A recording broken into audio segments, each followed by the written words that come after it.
We all know someone who talks endlessly about the massive goals they are about to achieve.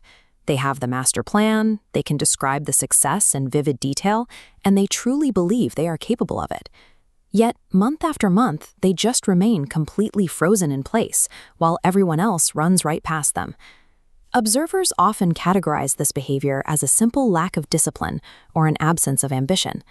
But the visionary often possesses a high level of drive.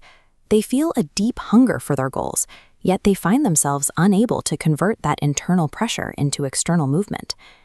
This disconnect is a symptom of the architecture of self-sabotage, a cognitive framework where internal biological processes actively maintain the current state of life, regardless of our stated desires. The gap between dreaming and doing is produced by the brain running two distinct systems designed to preserve the status quo. The first mechanism is the false reward system. It functions by providing the emotional satisfaction of success without requiring the physical labor of the work. When you vividly picture a successful outcome, your brain experiences simulated progress.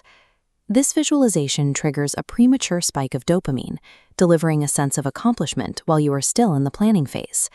Because the brain has already received a chemical payoff, it mistakes the thought of progress for the thing itself. Consequently, the urgency to act drops. Dreaming alone offers an immediate, high-intensity rush. Real progress, by contrast, is characterized by slow, repetitive, and often tedious tasks that offer no immediate chemical reward.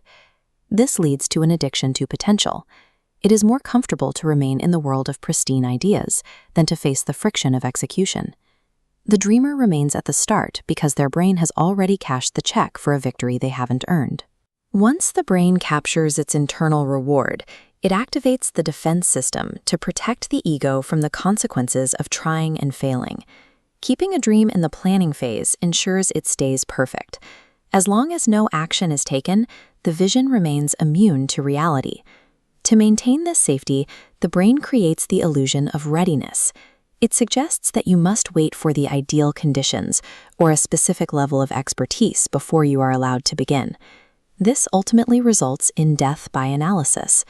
The brain spends its energy simulating every possible mistake and outcome as a way to avoid the vulnerability of the first step. This mental simulation is taxing. By the time action is required, the fuel is gone, leaving the dreamer too exhausted to move. The final internal barrier is identity friction. The brain triggers a rejection of any action that conflicts with your internal self-image. If you view yourself as undisciplined, your mind will work to ensure your actions confirm that belief.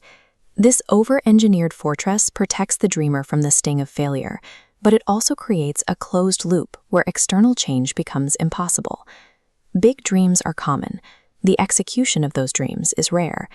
The differentiator is not a specific talent, but the ability to bypass these internal roadblocks. Breaking this cycle requires a cognitive shift. Action is not the result of feeling ready. Readiness is the byproduct of taking action.